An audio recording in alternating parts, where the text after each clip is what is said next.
It was a form of righteous anger. For those Christians who are here, I'm not sure how many there are, or even the Muslims who are here, remember that scene in the temple when Jesus Christ, I'm not a Christian by the way, just ought to get that straight.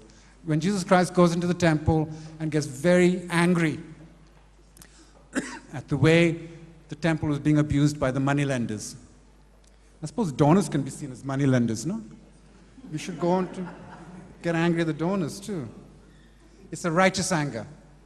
And if we don't have that in our hearts, often it's very hard to motivate ourselves constantly for 40 years for me, to be motivated all the time to respond to the growing, if not increasing rates of homophobia that is now being experienced in Africa and some parts of Latin America and some parts of Asia, as much as the numbers of people who are still dying from a virus that we know how to deal with for the last 25 years. This is nothing new. We have known since the days of San Francisco how to deal with this virus. And yet, still, there are millions of us living with HIV. There are thousands, if not millions of us dying. Not because we don't know how to deal with it, but because our governments, our donors, our institutions don't want to deal with it. You know, UNAIDS and UNDP and WHO and UNIFEM and UNFPA, suddenly they discovered MSM. No? Isn't that true? Isn't that true? 5 years ago, where were they? I don't remember where they were 5 years ago.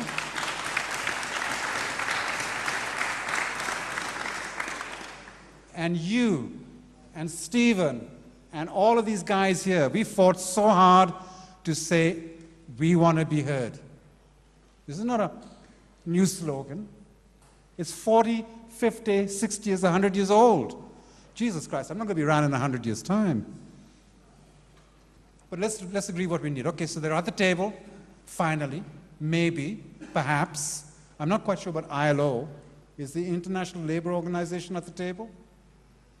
No, not yet. UNIFEM? Okay, so they're finally coming to the table because they're now listening to what we have to say.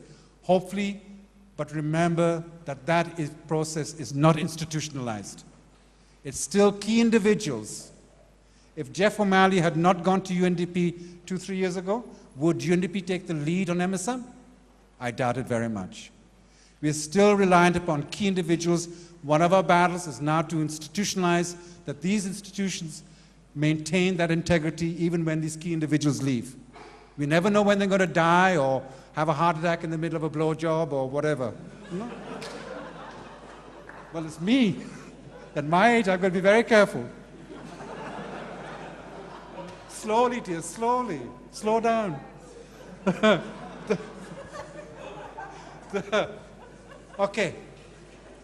What is the key problems that we're facing today now in all regions of the world?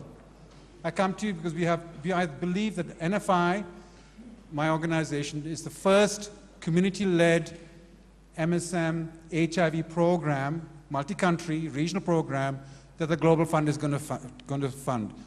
Quite a few $1 million we're going to have through the Global Fund, and we're the first. But it was hard work. 3 times we attempted this. We need money. 4 to 5% is the level of investment on MSM and HIV in this planet where you saw this morning 19 times more at risk than the general population, 4 to 5%. It's outrageous, and you should be outraged. How dare they treat us like this? Tragic. And on top of that, 9 out of 10 of us don't get any services at all. 90% of our brothers and sisters have no access to services. That is genocide by any other name. Is that not genocide by any other name? They're killing us by ignoring us. It reminds me, I'm sorry I'm in Austria right now, but it reminds me of World War II when they arrested thousands upon thousands of lesbians and gay men, put them into work camps and killed them off. This is just a longer process.